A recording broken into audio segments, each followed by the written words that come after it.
Hello दोस्तों, स्वागत है आपका अपने चैनल में। दोस्तों, आज हमारी उत्तराखंड परीक्षा वाणी प्रैक्टिस सेट का 53 पार्ट है। चलिए आज की वीडियो स्टार्ट करते हैं। निम्नलिखित पर्वत शिखर में से कौन सा शिखर धौलीगंगा, पूर्वी तथा गौरी गंगा जलागम क्षेत्र को पृथक करती है? पंचाचूली पर्वत शिखर, जिसकी ऊंचाई 6,904 मीटर है और यह पिथौरागढ़ जनपद में है। कामेट, गौरी, नीलकंठ ये तीनों चमोली जनपद में है। गौरी पर्वत की ऊंचाई 6,250 मीटर है। नीलकंठ की ऊंचाई 6,597 मीटर है और कामेट की ऊंचाई 7,756 मीटर है। उत्तराखंड राज्य में सबसे अधिक ऊंचाई पर स्थित दर्रा कौन सा है? ऊंटा धूरा दर्रा, जो कि पिथौरागढ़ जनपद में है। नीतीमाणा ये चमोली जनपद में है। उत्तराखंड राज्य के संदर्भ में धौली और सरस्वती नदी के मध्य निम्नलिखित में से कौन सा पर्वत स्थित है? कामेट व गौरी पर्वत। कथन ए तथा कारण आर वक्तव्यों का उत्तराखंड राज्य के संदर्भ में विवेचना कर सही उत्तर का चयन कीजिए। कथन ए, कुमाऊं क्षेत्र को कुरम प्रस्थ भी कहा जाता है, यह सही है। कारण आर, कुमाऊं क्षेत्र की प्राय सभी पहाड़ियां उन्नत उदर हैं, यह भी सही है। ऑप्शन देखते हैं। ऑप्शन सी राइट आंसर होगा। कथन ए और कारण आर दोनों सही हैं, लेकिन आर ए की सही व्याख्या है। पंचाचूली पर्वत स्थित है धौली गंगा पश्चिम और गौरी गंगा के मध्य और इसकी ऊंचाई 6,904 मीटर है और यह पिथौरागढ़ जनपद में है। उत्तराखंड राज्य में स्थित लघु हिमालय से संबंधित निम्नलिखित कथनों में से सत्य कथन का चुनाव करते हुए उपयुक्त विकल्प चुनें। ऑप्शन देखते हैं। यह श्रेणी प्री कैम्बियन तथा पेलियोजोइक चट्टानों की बनी है, यह सही है। इसमें जीवाश्म का अभाव पाया जाता है, यह भी सही है। इस क्षेत्र में शीतोष्ण कटिबंधीय सदाबहार सघन वन मिलते हैं, जिसमें चीड़, फर, देवदार आदि प्रमुख वृक्ष हैं, यह भी सही है। सरयू, पश्चिमी रामगंगा, लधिया तथा नयार जैसी नदियां इस श्रेणी से निकलती हैं, यह भी सही है। यहाँ पर चारों ऑप्शन सही है। ऑप्शन ए राइट आंसर होगा। First, second, third, fourth.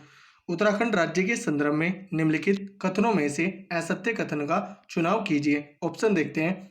Alaknanda की घाटी चुआ जवार के लिए प्रसिद्ध है, यह सही है। अल्मोड़ा मक्का के लिए प्रसिद्ध है, यह भी सही है। नौकुचिया, सातताल, पूनाताल, भीमताल तथा खुरपा ताल जैसी झीलें मध्य हिमालय श्रेणी में स्थित है, यह भी सही है। मध्य हिमालय श्रेणी का 47% भाग मैदानी है, यह असत्य है। तो ऑप्शन डी राइट आंसर होगा। 16-17 जून 2013 को उत्तराखंड के केदारनाथ आपदा के समय केदारनाथ बाबा की पूजा अर्चना कितने दिन तक बाधित रहा? 86 दिन तक। उत्तराखंड राज्य सरकार द्वारा नदी तटों पर क्षति को देखते हुए तटों पर निर्माण कार्य पर कब रोक लगा दिया गया? 1 जुलाई 2013 को।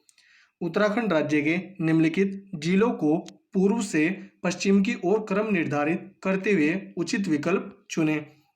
सबसे पूर्व में पिथौरागढ़ है, उसके बाद चमोली, उसके बाद रुद्रप्रयाग और उसके बाद उत्तरकाशी। तो ऑप्शन सी राइट आंसर होगा। उत्तराखंड राज्य के निम्नलिखित पर्वत शिखरों का पूर्व से पश्चिम की ओर क्रम निर्धारित करते हुए सही विकल्प चुनें। सबसे पूर्व में बद्रीनाथ, उसके बाद केदारनाथ, उसके बाद गंगोत्री और उसके बाद यमुनोत्री। तो ऑप्शन ए राइट आंसर होगा। उत्तराखंड राज्य के जिलों का पश्चिम से पूर्व की ओर क्रम निर्धारित कीजिए जो उत्तर प्रदेश के साथ सीमा साझा करते हैं। यहाँ पर पश्चिम से पूर्व की ओर देखना है। तो सबसे पूर्व में यहाँ पर पूर्व से पश्चिम की ओर होगा। तो पूर्व में उधम सिंह नगर है, उसके बाद नैनीताल है, उसके बाद पौड़ी गढ़वाल, उसके बाद हरिद्वार और उसके बाद देहरादून। यहाँ पर यह क्रम पूर्व से पश्चिम की ओर है। तो ऑप्शन सी राइट आंसर होगा। निम्नलिखित में कौन सुमेलित नहीं है? ऑप्शन देखते हैं। भागीरथ पर्वत शिखर की ऊंचाई 6,856 मीटर है, यह सही है। बंदर पूंछ की ऊंचाई 6,316 मीटर है, यह भी सही है। गंगोत्री की ऊंचाई 6,614 मीटर है, यह भी सही है। जेलंग यह पर्वत शिखर उत्तरकाशी में और इसकी ऊंचाई 5,871 मीटर है। तो ऑप्शन डी राइट आंसर होगा। उत्तराखंड राज्य में नैनीताल के शेर का डांगा या डांडा में 1867 तथा 1880 ईस्वी में हुए दो भूस्खलन के लिए जिम्मेदार कारण थे भारी वर्षा और भूकंप। आपदा प्रबंध तंत्र के अंतर्गत उत्तराखंड राज्य में कौन सा तंत्र कार्य नहीं करता? मंडल आपदा प्रबंध प्राधिकरण। उत्तराखंड राज्य के निम्नलिखित किस जिले को उत्तर का वाराणसी कहा जाता है? बागेश्वर जिले को। उत्तराखंड राज्य के संदर्भ में भूकंप से संबंधित निम्नलिखित कथनों में से असत्य कथन को चुनें। ऑप्शन देखते हैं। उत्तराखंड राज्य में 4 और 5 दो भूकंप जोन है, यह सत्य है। प्लेटों की गतिशीलता तथा भ्रंशों की उपस्थिति दो प्रमुख भूकंप के कारण है, यह भी सही है। भूवैज्ञानिकों के अनुसार भारतीय प्लेट प्रतिवर्ष 1 से 5 सेंटीमीटर उत्तर पूर्व की ओर खिसक रही है, यह भी सही है। शिवालिक तथा मध्य हिमालय के मध्य मुख्य केंद्रीय भ्रंश रेखा उपस्थित है, यह असत्य है। मुख्य केंद्रीय भ्रंश रेखा यह मध्य हिमालय और वृद्ध हिमालय के मध्य है। शिवालिक और मध्य हिमालय के मध्य मेन बाउंड्री फॉल्ट है, तो ऑप्शन डी राइट आंसर होगा। उत्तराखंड राज्य के निम्नलिखित जिलों में से किस जिले की सीमा पिथौरागढ़ जिले से स्पर्श नहीं करता? नैनीताल जिले से। निम्नलिखित में से किस भूगर्भ शास्त्री ने हिमालय को पृथ्वी का तीसरा ध्रुव तथा उत्तराखंड को हिमालय का अभिन्न अंग कहा? डी हरन फर्त ने। उत्तराखंड राज्य के किस क्षेत्र में सर्वाधिक वार्षिक वर्षा में अंतर पाया जाता है? नरेंद्रनगर और टिहरी गढ़वाल में। गढ़वाल का चेरापूंजी निम्नलिखित किस स्थान को कहा जाता है? गोपेश्वर की मंडल घाटी को। उत्तराखंड का हृदय स्थल कहा जाने वाला क्षेत्र स्थित है? शिवालिक के दक्षिण पर्वत पदीय क्षेत्र को।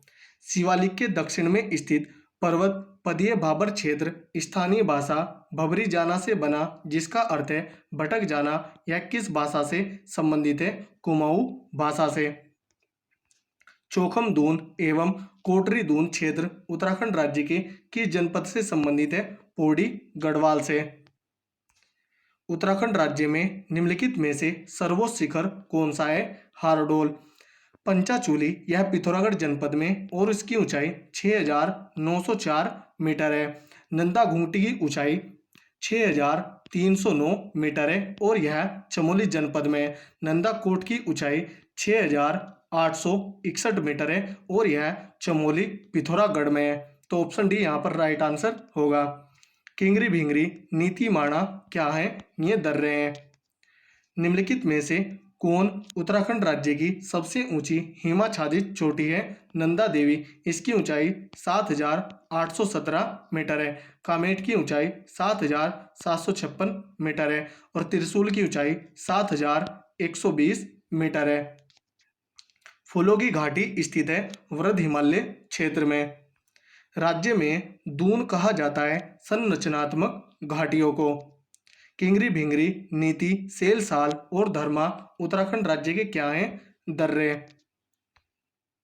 माणा दर्रा स्थित है उत्तराखंड राज्य के चमोली जनपद में। उत्तराखंड का सर्वाधिक क्षेत्रफल वाला जिला कौन सा है? उत्तरकाशी। ऑप्शन के अकॉर्डिंग उत्तरकाशी है। वैसे उत्तराखंड का सर्वाधिक क्षेत्रफल वाला जिला चमोली है, जिसका क्षेत्रफल 8030 मीटर है, वर्ग किलोमीटर है। निम्न में से किस प्राकृतिक आपदा का उत्तराखंड में सर्वाधिक विनाशकारी प्रभाव हो सकता है? भूस्खलन का। तो दोस्तों, यदि हमारी वीडियो अगर आपको अच्छी लगी हो तो कमेंट करके जरूर बताएं। धन्यवाद।